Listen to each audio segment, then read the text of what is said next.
So it's all eyes on the Finance Minister, Enoch Godongwana, ahead of his delivery of the budget speech, the first one, might we add. So let's speak now to a guest of ours, John Manyike from Old Mutual. He's head of finance. Thank you very much for joining us this afternoon. So this is his first one, and some have suggested that it won't be that bad. He's got a bit of wiggle room as compared to his predecessor, especially when you're taking a look at tax revenue collection, expected to be some 2 billion rand. That's according to some estimates. Your interpretation?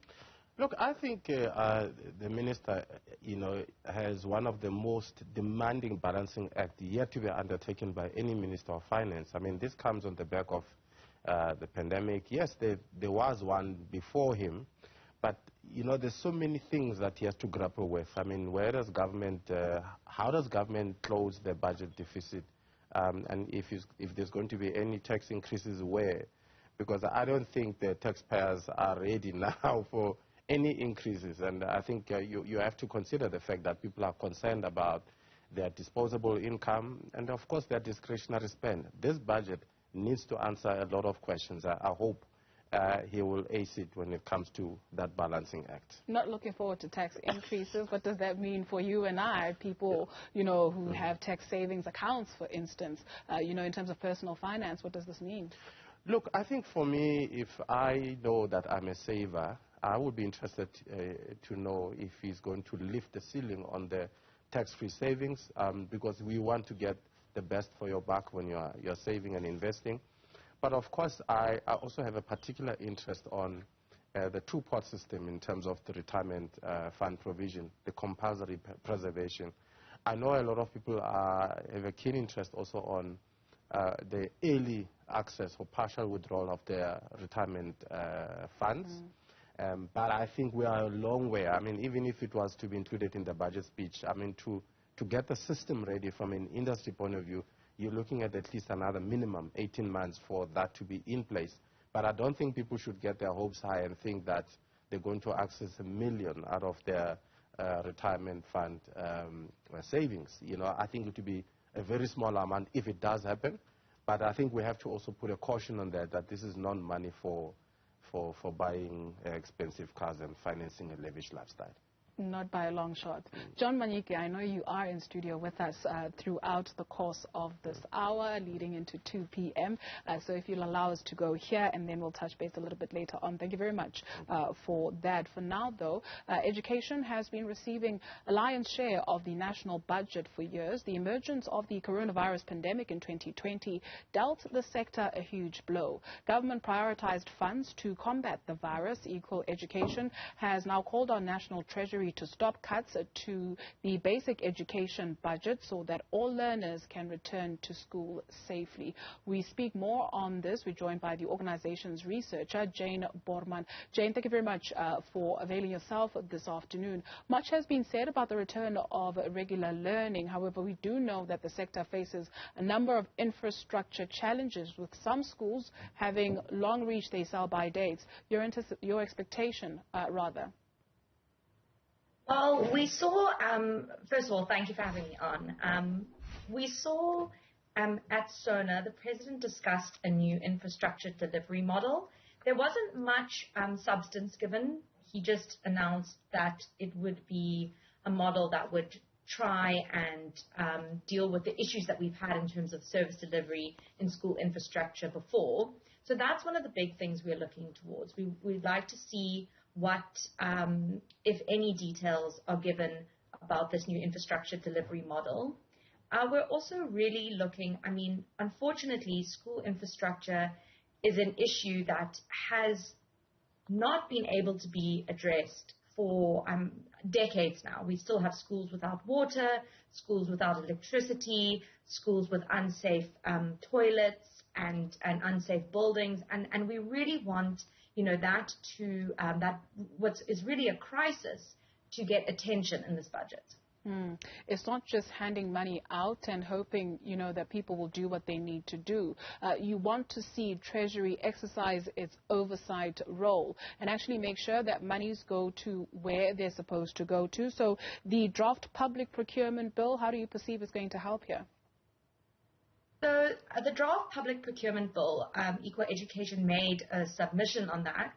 What we are hoping is it aims to address a lot of the laws around public procurement that have led to or allowed corruption or allowed mismanagement of funds before.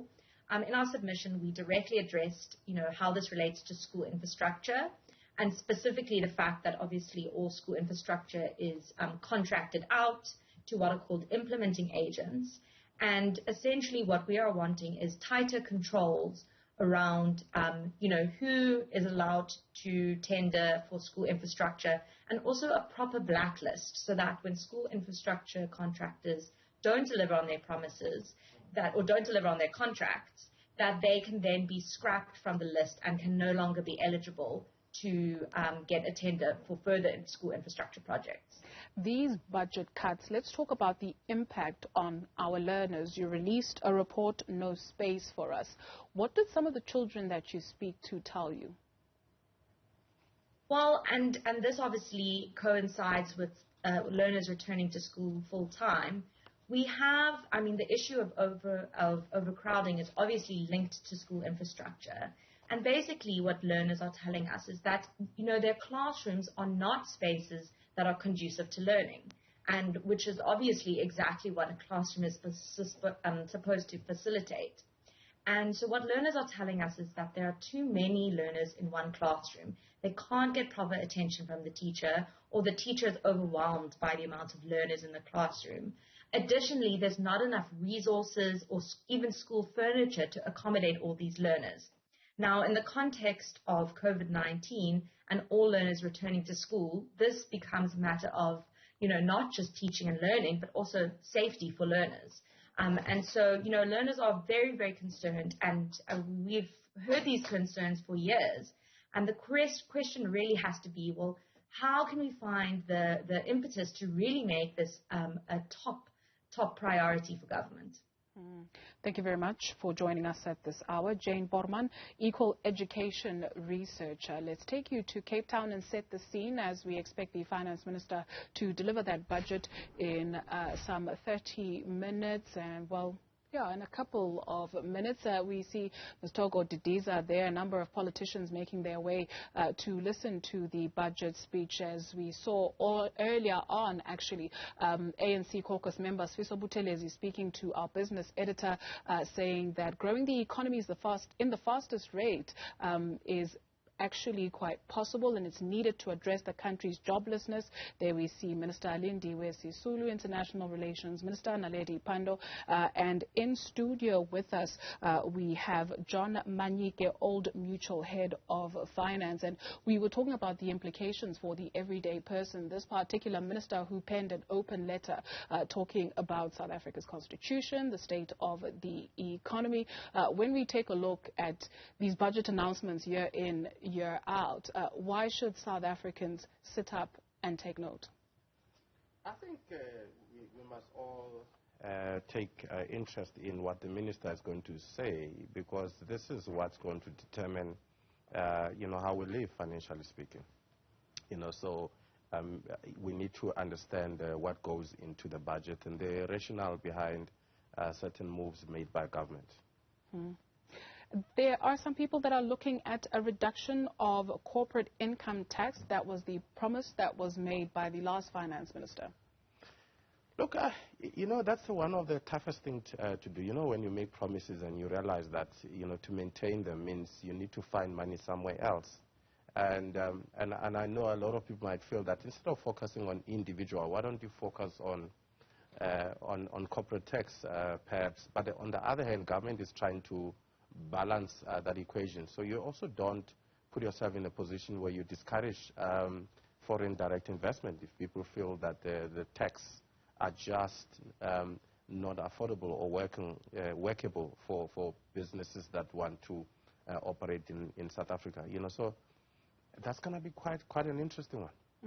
We saw the International Relations Minister also making her way through to the venue. When we take a look at what is happening with Russia and Ukraine, this imminent threat that, we are made to understand is impending by Russia invading Ukraine, how will that impact us? Yesterday, speaking to Brooks Spector, he highlighted, the impact on the oil price. Look, we're a global village, economically speaking. So what happens internationally does find its way to South Africa in terms of our economy, in terms of investors that we have. So whatever happens there, we always have to look with keen interest.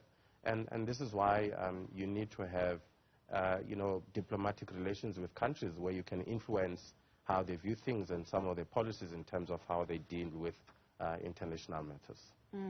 Small businesses, medium enterprise businesses, there was a loan guarantee scheme that was announced by the President back in 2020, designed to support small businesses experiencing financial distress during the COVID-19 pandemic.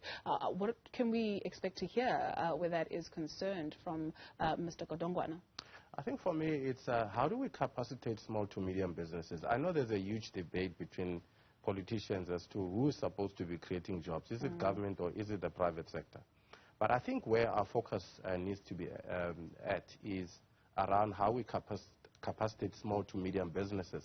We know that globally, economies are actually driven by small to medium businesses. How do we reduce the red tape? How do we make it easy for people to start businesses? And how do we provide funding where necessary?